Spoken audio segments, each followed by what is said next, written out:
Glad you could join us. Now, President Akufo-Addo has launched one of his flagship programs, the Nation Builders Corps. The program is expected to create 100,000 jobs for the teeming unemployed youth in the country. Speaking at the launch, President Akufo-Addo observed that graduate unemployment and unemployment in general has been a part of Ghana. He stressed that his government has introduced several initiatives, including the Nation Builders Corps, to deal with the situation. President Akufo-Addo noted that the program will employ 100,000 youth in 2018.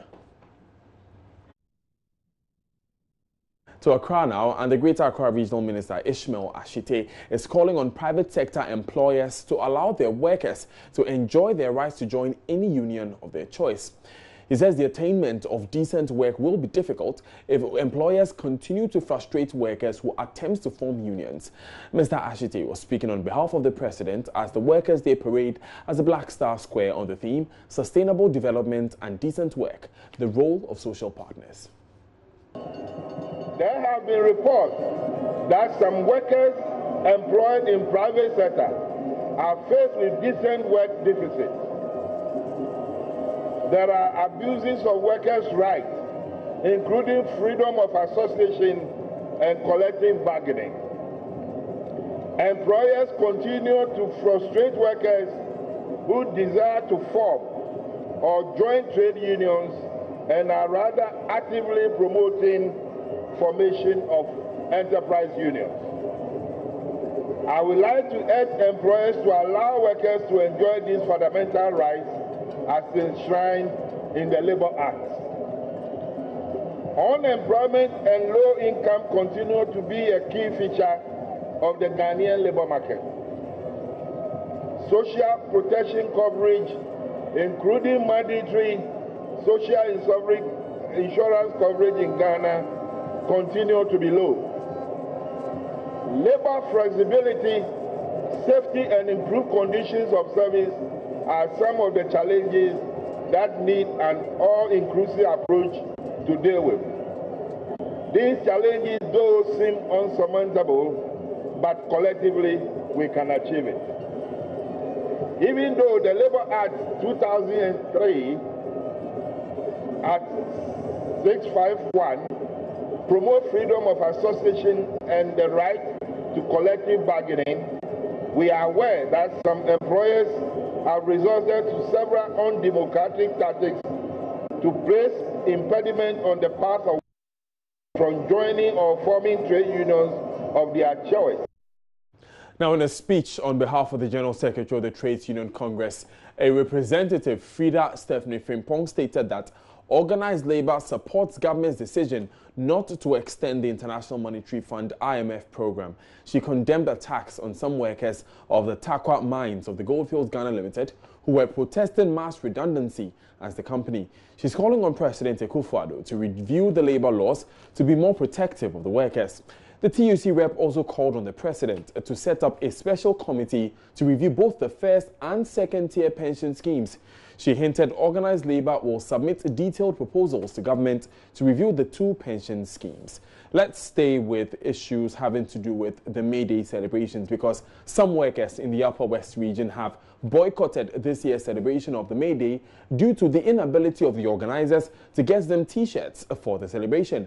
They complained that less than 300 T-shirts were sent to the region by the Civil and Local Government Association of Ghana and Public Sector Workers Union when they have a membership of over 3,000 people in the region. The workers were done forcing to struggle and fight over the T-shirts, injuring some in the process. Speaking to Joy News' Upper West correspondent Rafiq Salam, some of them threatened to boycott this event. Rafiq is on the phone with some more information. Rafiq, tell me more about this T-shirt fight abuse. Every year during the celebration, they do bring T-shirts around. But what happened in the Upper West region, you have these labor unions coming out with their T-shirts. And so you have the Proxac and also the Public Sector Workers Union on the other side. And then their members were told to come for the T-shirts this morning. So as well as 5:30, 6 a.m., they were around, and only to be told that the T-shirts that were brought from Accra were not up to 300. And they have a membership of of over 3,000 in the Upper West region. And then if you see the number of people who were here who were craving and yearning to have these T-shirts, you will have been marveled. And so that was what happened, and some decided to go home. Others also went on with their old T-shirts and then to take part in the celebration.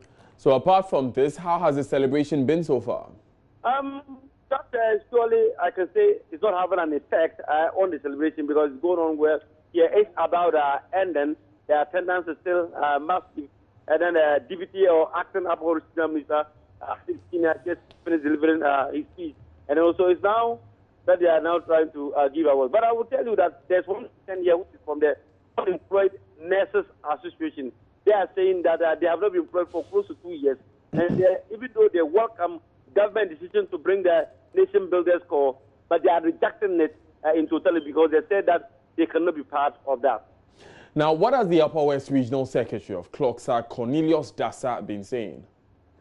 He's been speaking about the T-shirts, and he told us that they were really overwhelmed by the number of people who want to use the T-shirts because last year, for instance, they said they brought they brought about 100, and even not up to 20 or 30 people wore the T-shirts. So they thought that it would have been the same thing, only to realize that many people came for the T-shirts. Thank you very much, Rafiq Salam, for those updates. Now, moving on, hundreds of residents at Tuobodom in the Techima North District of the Brong-Ahafo region have been displaced following a rainstorm. Joy News' Anas Sabit reports over 50 houses have their roofs ripped off and in a storm that began Sunday evening. Property worth thousands of cedis are said to have been destroyed. The situation has compelled victims of the storm to temporarily seek shelter with close relatives and neighbors. The worst affected areas include Tuobodom Zongo, Adentase, Dompoase, Light Industrial Area, and Domiabra. The District Chief Executive of Techima North, Peter Mensah, visited the affected persons to assess the extent of damage caused by the rains. He tasked the District NADMO office to furnish him with the accurate details and statistics of affected persons for support. Fortunately, on our part, we haven't recorded any casualty, but in terms of property and monetary value, you can see that we've lost a lot. I've actually assigned the NADMO coordinator to take records of all destructions caused to properties and furnish me with those information so that based on that we can forward a comprehensive report to NADMO and the other authorities and the Assembly to also be able to make an informed decision as to how best we can respond to the distress call of our people. The victims appeal to government, donor agencies, assembly and philanthropists to come to their aid to enable them to rehabilitate their houses. The downpour has affected power supply to some communities in the district. So the Volta region now, where the Kesevi cattle ranch located in North Tong constituency there, which houses over 30,000 cattle, is begging for a milk factory. Currently, milk produced at the ranch goes bad because of lack of proper storage and processing facilities. Fauzia to Adams report. The Kesevi Cattle Ranch in the Norton constituency in the Volta region is home to over 30,000 cattle. The lush green plains guarantees the cattle enough grass for grazing even in the dry season.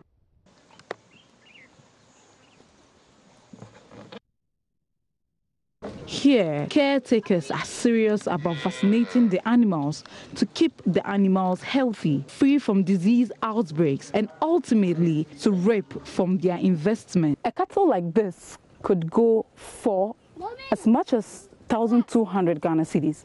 And right here, cattle rearing is a very big business. It's a very good business to rear animal. People from Ashama, Kofodia, and things. And at times we catch it from here to Japan for Turaku to sell. When the rainy season begins, the cattle get fresh grass to graze and enough water to drink. However, carting the cattle for sale is difficult because of the poor nature of the road. The challenge we are facing is how the road to the villages become a problem. Because if it rain, car cannot come here. And then if you want to sell animal, you suffer before move it to the town and sell. There's a main business, the milk, the things, people come for it. But during rainy season, car cannot come.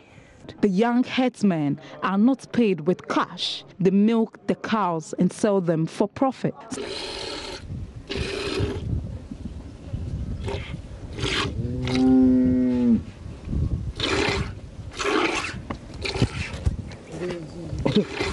This is the sound of a milking cow. I'm currently here at camp at the North Torn constituency, and they produce 75 litres of milk a day, and a litre costs 1 cedi.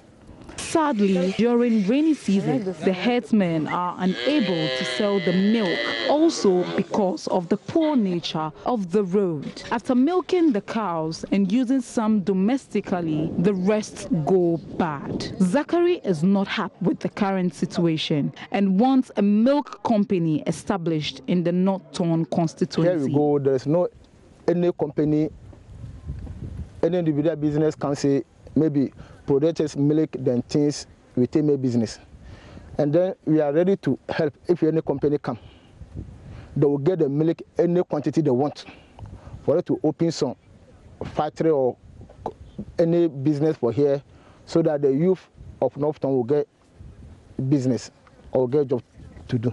Statistics from the Ministry of Agriculture shows that in 2014, Ghana spent $200 million on meat and meat products. Food and Agriculture Organization estimates that the expanding market for cow milk will be worth $400 million by 2019. But Ghana continues to untap this business potential. Governments could partner the ranch and implement a milk factory under the One District, One Factory program and provide jobs to the youth of North Torn. Fauzia to Adam, Joy Business. Let's stay with agriculture now, because greenhouse farming is becoming increasingly popular in Ghana as many farmers have adopted the practice, which ensures all year-round production. But its scientific nature requires farmers to be extra careful as they grow plants in a controlled environment. In order to be able to provide useful advice to greenhouse farmers in Sunyani, the Municipal Agriculture Directorate has been operating its own greenhouse and sharing success stories. Adelaide Arthur reports. Not far from the Regional Agriculture Office in Sunyani, you will find the greenhouse farm operated by the Municipal Directorate. There are 4 greenhouses here. Inside the structures, several vegetables are growing. I have tomato here, and then we have sweet pepper. Normally people call it green pepper. And then we have French beans also here. And then cucumber. We have cucumber, and then that of cabbage also here. I'm trying them in the greenhouse and see if it can do well, like tomato doing well in the greenhouse. With at least 30 greenhouses in Sunyani, Sally Adams says it has become necessary to provide extension services to greenhouse farmers. We have been meeting and sharing ideas in the greenhouses. So if they need information also, they call. And then I made follow-up to their places, and then we all share and do what we can do to make the greenhouse move successfully. A number of food crops are seasonal, as smallholder farmers who fill Ghana's food basket depend on rain to start the planting season. But with a greenhouse, all year-round production can be assured. It is for this reason that Sally Adams spends time to look into which vegetables will do well and under what conditions. The tomato that I've tried first is good for in the greenhouse. So now I'm trying the other crops. If those ones also do well, then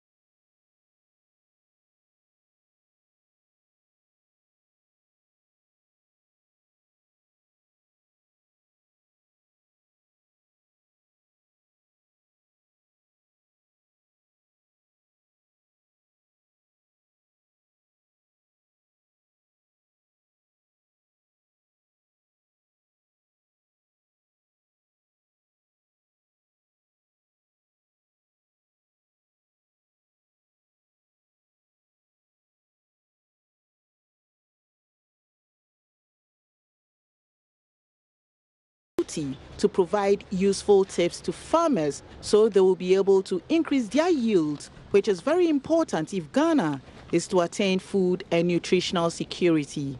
Adelaide Arthur, Joy News, Sunyani.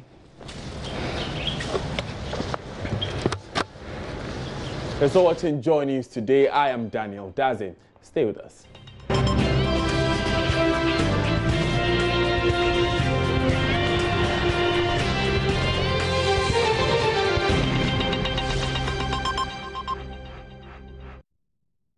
Thanks for staying with us. Now, the Internal Audit Agency says the country's health sector could be internally self-sufficient if revenue leakage loopholes are plugged.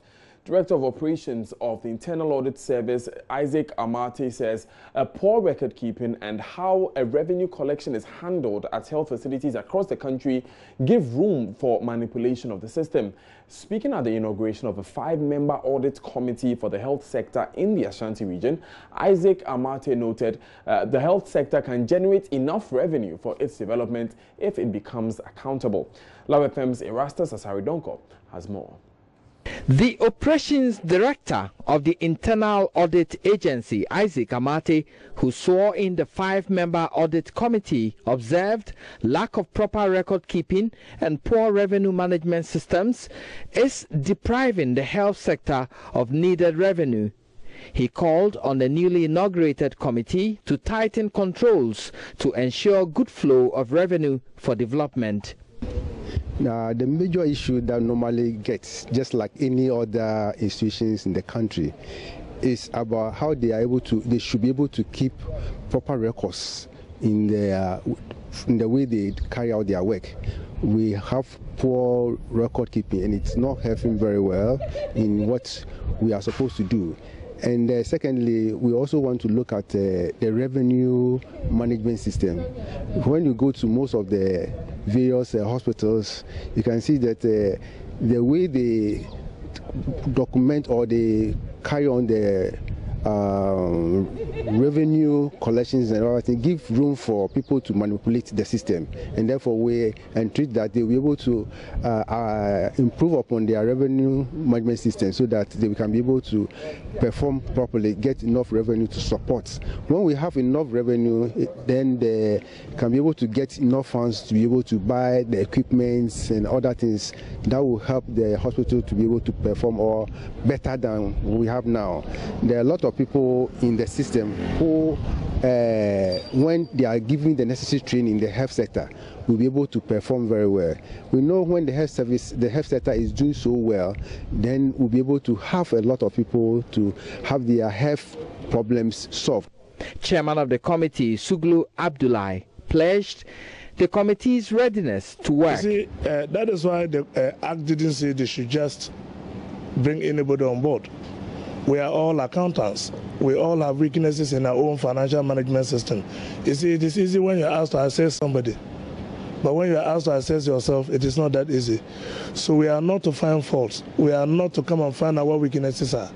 We are supposed to come, one, deal with any audit issues that may come up so that we advise, in some cases, ensure that those issues are brought to bear. Reporting for Joy News, Erastus Asaridonko, Kumasi. We stay in the Ashanti region because falling standards of basic education at Bantama and surrounding communities in Kumasi is receiving serious attention as finalists undergo reorientation.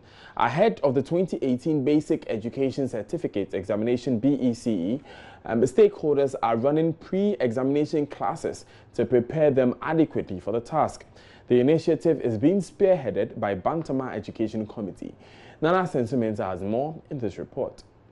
Officials explain performance of students has been on the decline in the past 5 years. This calls for action to halt the trend. Some participants shared their experience. Very exciting, and now I've learned that when you are answering BEC questions, you should be specific So it has really helped me a lot. Maybe when you are answering a question, you should not just give any answer that you know, but you should take your time and solve the questions well. Make sure that you understand the questions. That's what I learned. It helped me a lot. It helped me to understand the question that he will give us and how we answer it, the way we should answer it. Member of Parliament for Bantama, Daniel Ochem Abuaje, is confident the intervention will yield positive results. The idea is to help and complement what the teachers have already done in various schools, so that when they go and sit in the exams and they are asking you to state, you state. When they ask you to define, you define. When they ask you to draw, you draw. You just don't go and when they ask you to draw, you start defining something. You are losing marks. So we basically went through examination tactics, how to maximize your votes from BEC exams. This is just the beginning. We're going to do a lot more things to help Bantama education, including vacation classes, remedial classes, educational excursions to expose our children, even those who will do very well and go to secondary school and do very well. We can also provide them opportunity to write American entrance exams and see if they can get scholarship to go.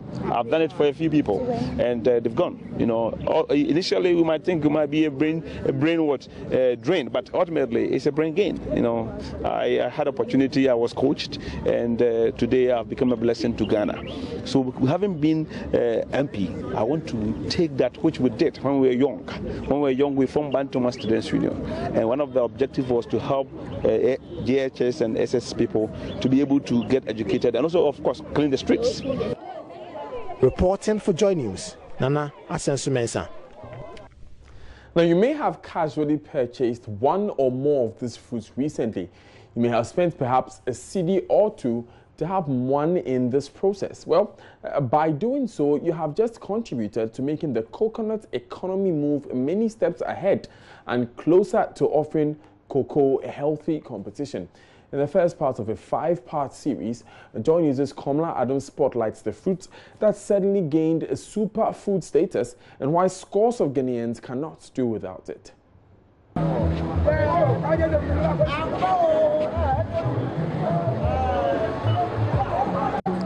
A driver turned roving coconut seller, 30-year-old Kwame Joseph, came to Accra from Bodyase, hoping to find a better job. But after months of searching, he gave up and started his own job, that's selling coconuts. With a well-sharpened machete, a hired wheelbarrow, a usually oversized and sometimes faded polo shirt, over a pair of blue knee-length jeans, he starts his day here. I come here every morning to get the coconut and off to the Joy FM area.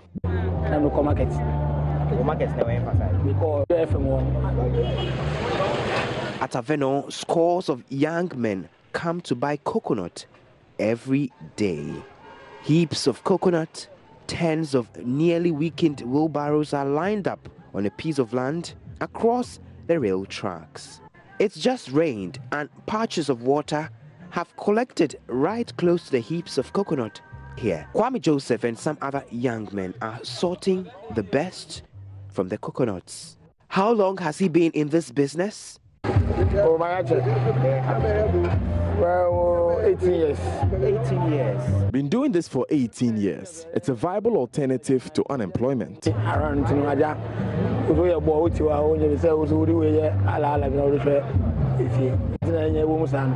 Kwame has been doing this for 18 years, and this is routine for him. He's leaving the coconut hub to his regular sales point at the edge of the Fanofa Street, Kokomlemle.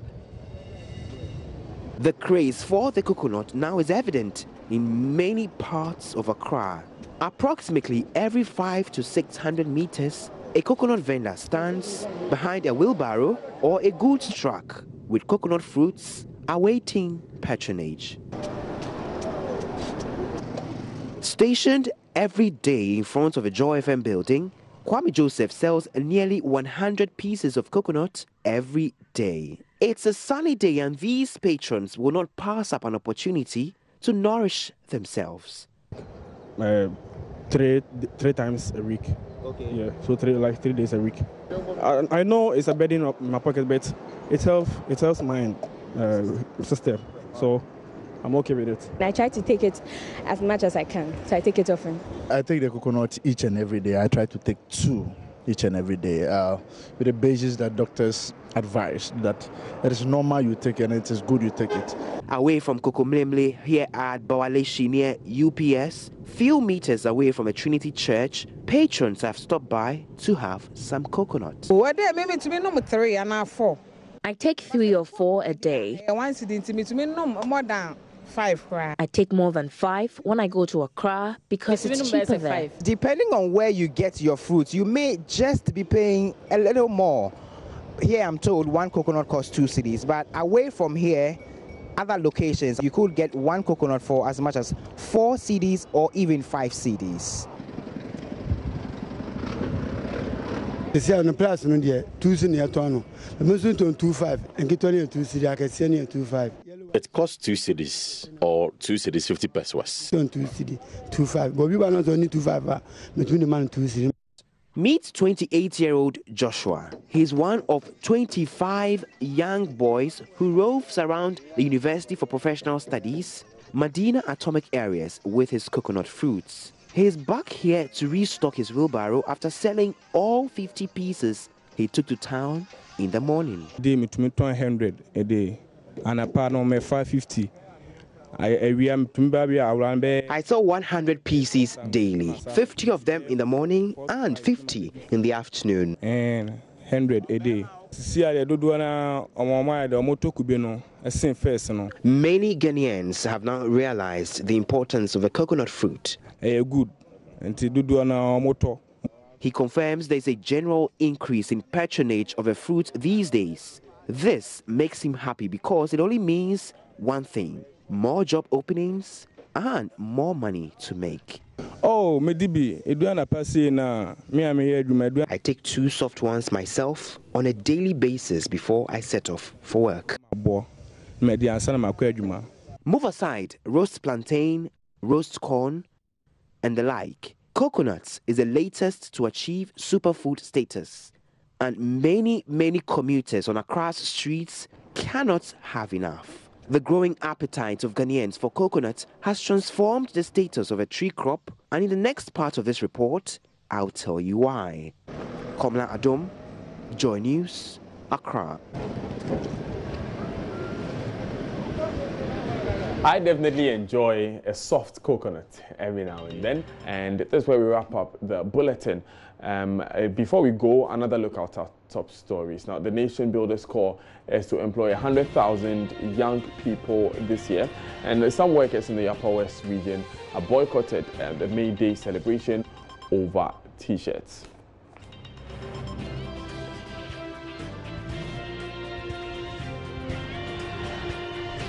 Also, hundreds of residents at Tuobodom in the Techiman North District of the Brong-Ahafo region have been displaced following a rainstorm. Thanks for joining us. My name is Daniel Daze.